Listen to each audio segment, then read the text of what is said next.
नमस्कार दोस्तों, आप सुन रहे हैं अमृत वचन।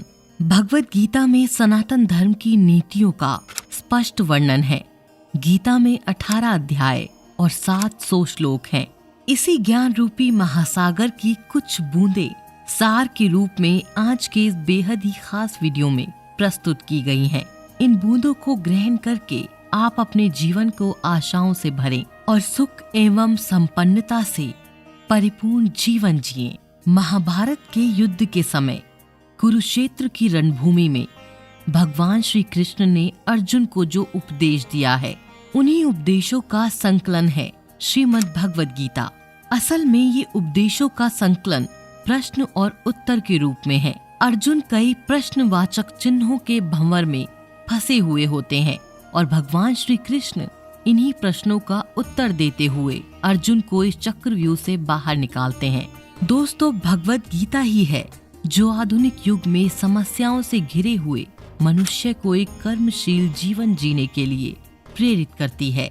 श्रीमद् भगवत गीता ऐसे प्रेरणादायक संदेशों का महासागर है जो जीवन से निराश हुए मनुष्य को आशाओं से भर देती है।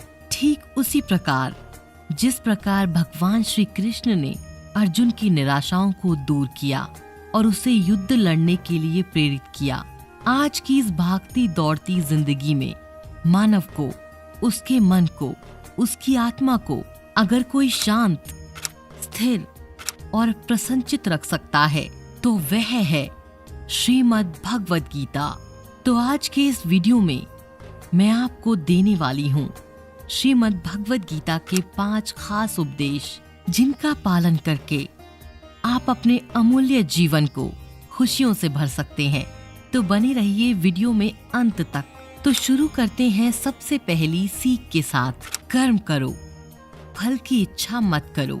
वैसे तो भगवत गीता का हर अध्याय ज्ञान से भरा है, लेकिन गीता का तीसरा अध्याय, जिसे कर्म योग भी कहा जाता है, ये गीता का सबसे अनमोल अध्याय है। इसमें श्री कृष्ण बताते हैं कि हर मनुष्य कर्म के बंधन से बंधा हुआ है। हम एक क्षण भी बिना कर्म किए नहीं रह सकते। जब हम सोते हैं तब भी हमारा मन काम करता रहता है। मनुष्य कभी कर्म किए बिना नहीं रह सकता। लेकिन अगर जीवन में तरक्की करनी है तो मनुष्य को निष्काम भावना के साथ अपना कर्म करते रहना चाहिए। फल की कोई भी इच्छा नहीं रखनी चाहिए। देखिए, ज्यादातर लोग जब कोई काम करते हैं तो हमेशा इस भावना के साथ करते हैं कि इस कार्य को करने में मुझे भविष्य में कुछ सुख मिलेगा। लेकिन श्री कृष्ण कहते हैं फल की इच्छा रखने से मनुष्य में कामुकता बढ़ती है और वो इंद्रियों के अधीन होता जाता है। इसीलिए हमें कर्म योग के सिद्धांत का अनुसरण करना चाहिए। कर्म योग यानी बिना फल की इच्छा किए कर्म करना। इसके साथ साथ बिना फल की इच्छा के कर्म करने का एक फायदा ये भी होता है कि आप काम पर ज्यादा ध्यान दे पाते हैं। और अगर काम पर पूरा ध्यान दोगे तो फल तो वैसे भी मिलेगा, लेकिन अगर फल के बारे में सोचते रहोगे तो काम ठीक से नहीं कर पाओगे। और अगर सही कर्म नहीं करोगे तो सही फल कैसे मिलेगा? इसीलिए कर्म करते जाओ, फल की इच्छा को त्याग दो। काम, क्रोध और लोभ नरक के 3 द्वार हैं।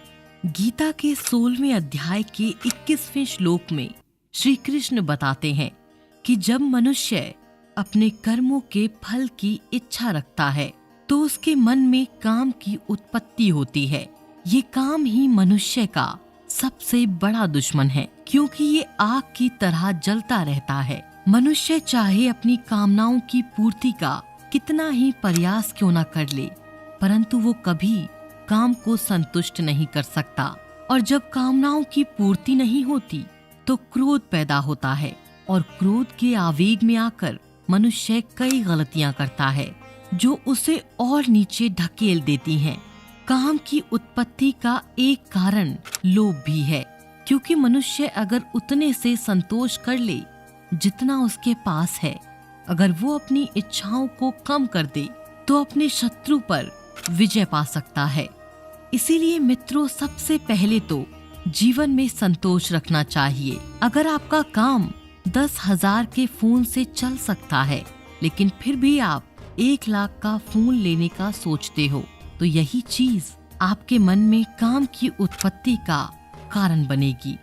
इसीलिए सांसारिक सुखों की इच्छा को त्याग दो, क्योंकि उनसे मिलने वाला सुख बहुत ही क्षणिक होता है जो कभी व्यक्ति को तृप्त नहीं करता। श्री कृष्ण ने गीता में कई बार काम के विषय में अर्जुन को बताया है।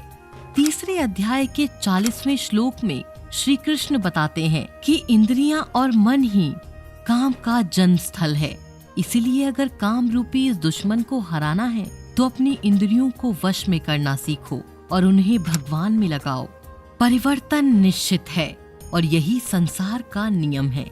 हमें एक और खास बात जो भगवत गीता से सीखने को मिलती है वो है कि परिवर्तन निश्चित है और यही संसार का नियम है। भगवत गीता में बताया गया है कि इस संसार में परिवर्तन होना निश्चित है, यानी कि आपका जीवन कभी भी बदल सकता है। जैसे कि प्रत्येक घटना परिवर्तित होती है, सर्दी के बाद गर्मी आती है, गर्मी के बाद मानसून, ऐसे ही चलता रहता है और आगे भी चलता रहेगा। और इस प्रकार से संसार में परिवर्तन निश्चित है और यही संसार का नियम है। इससे आपको सीखने को मिलता है कि आपको किसी भी बात के लिए दुखी होकर बैठने की जरूरत नहीं। आपको परिवर्तन को स्वीकारना होगा, तभी आप जिंदगी में खुश रह पाएंगे। अगर आप परिवर्तन को लेकर दुखी होकर बैठेंगे तो आप जिंदगी भर दुखी ही बैठे रहेंगे।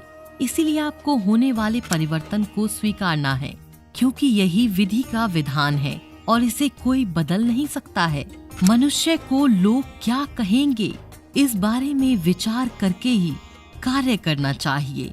ये गीता का सबसे क्रांतिकारी संदेश है, क्योंकि ये आज के फर्जी मोटिवेशनल गुरुओं के मोटिवेशन की पोल खोलता है।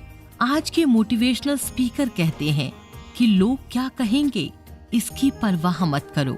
लोगों का तो काम है कहना सबसे बड़ा रोग, क्या कहेंगे लोग वगैरह वगैरह।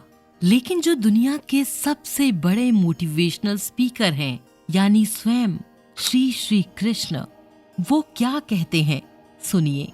जब महाभारत में अर्जुन कहता है कि माधव, ये सब मेरे अपने चाचा ताऊ हैं, मेरे गुरु हैं, मैं इनको नहीं मार सकता, मैं युद्ध नहीं करूंगा, तो श्री कृष्ण कहते हैं, हे पार्थ, मन की इस दुर्बलता को त्याग दो, नपुंसकता को प्राप्त मत हो, गांडीव उठाओ और युद्ध करो। क्योंकि अगर तुम युद्ध भूमि में आकर युद्ध नहीं लड़ोगे तो लोग तुम्हें युगों युगों तक कायर और डरपोक कहेंगे।